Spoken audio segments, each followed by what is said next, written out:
అందరికీ నమస్కారం.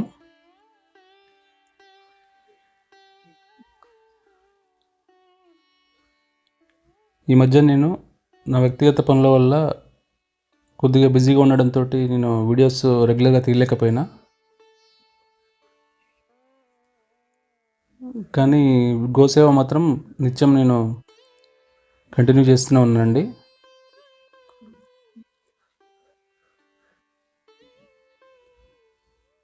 ఈ వానాకాలం మా దగ్గర సరిపడా వానలు కురుస్తున్నాయండి.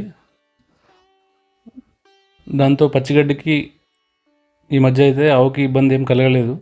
ప్రతిరోజు ఉదయం గానీ, సాయంత్రం గానీ నాకు కుదిరినప్పుడల్లా ఆవుని బయట తిప్పుతూనే ఉన్నాను. ఈ చంద్రం 3 నెలల వయసు వచ్చేసరికి కొమ్ములు రావడం మొదలైంది. చాలా బలంగా తయారవుతుంది. దాని తల్లిలాగే ఎత్తు పొడవు చాలా చక్కగా వస్తుందండి.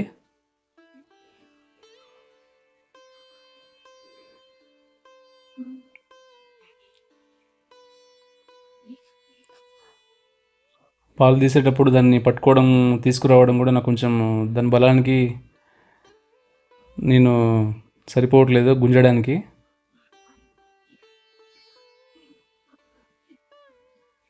కాలనీలో ఈ మధ్య నేను రెగ్యులర్గా ఆవుని తిప్పుతుండేసరికి చుట్టుపక్కల వాళ్ళందరికీ కూడా మా ఇంట్లో ఆవు ఉందన్న విషయం అర్థమైంది. ఒకరోజు కూడా బయట కనపడకపోతే వాళ్ళు అడుగుతున్నారు, ఏమైంది ఈరోజు ఆవుని బయట తిప్పట్లేదా అని అడుగుతున్నారు. సో మెల్లగా మా ఇంట్లో ఆవు ఉన్న విషయము మా కాలనీ దాదాపుగా అందరికీ అర్థమైంది. ఏదైనా శుభకార్యాలకి ఆవు పేడ కానీ ఆవు మూత్రం కానీ అవసరం పడితే వాళ్ళు తప్పకుండా మా ఇంటికి వస్తారు.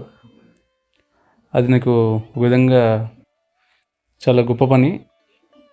గోమయాన్ని, గోమూత్రాన్ని వాళ్ళ అవసరాలకి ఇవ్వడం కూడా నాకు చాలా తృప్తిగా అనిపిస్తుంది. 3 నెలల వయసుకి మా కోడదూడ గడ్డి తినడం అలవాటైందండి.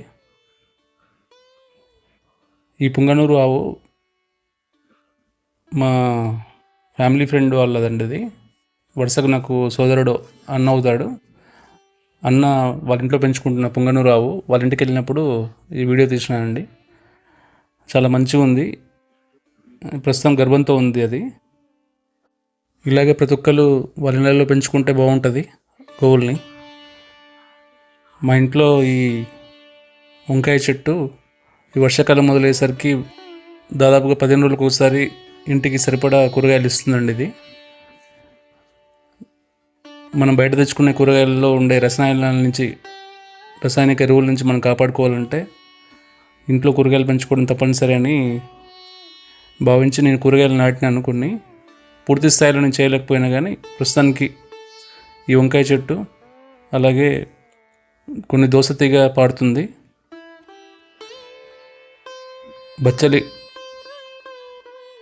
తీగ బచ్చలి అని అది కూడా నాటామండి మేము. అలాగే కొన్ని టమాటా మొక్కలు కూడా మా ఇంట్లో ప్రస్తుతానికి ఉన్నాయి. ప్రకృతి వ్యవసాయం చేద్దామని నేను నాకున్న వ్యవసాయ భూమి 30 గుంటలు దున్నించి రెడీగా ఉంచామండి ఈసారి దేశీ వరి నాటడానికి. కొద్దిగా ఆలస్యమైంది. నాకున్న వ్యక్తిగత పనుల వల్ల కొంచెం నేను లేటుగా మొదలు పెట్టాల్సి వచ్చింది.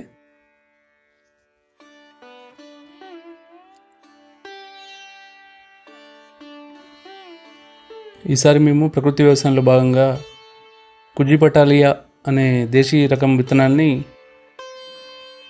మేము పండిద్దాం అనుకుంటున్నాము మా పొలంలో. దానికి సంబంధించిన విత్తనాల్ని మా దగ్గరలో ఉన్న ప్రకృతి వ్యవసాయం చేసే రైతు దగ్గర తీసుకొని వచ్చినామండి.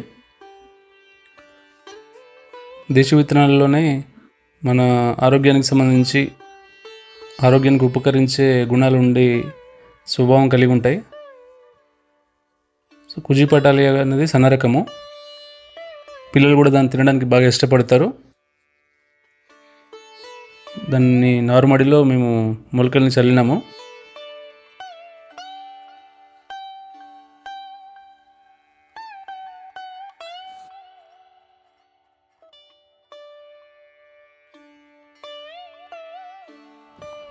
మొదలు పెట్టడం అయితే నేను ధైర్యంతో మొదలుపెట్టినాను ప్రకృతి వ్యవసాయాన్ని.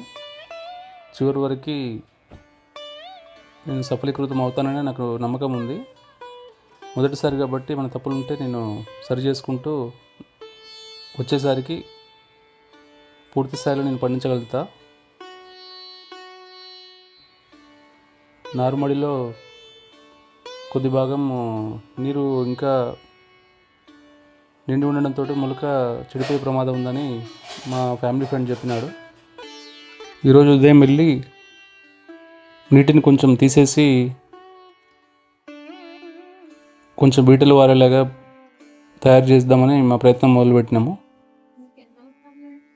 దానికి మా ఫ్యామిలీ ఫ్రెండ్ కూడా సహకరించిండు బాగా.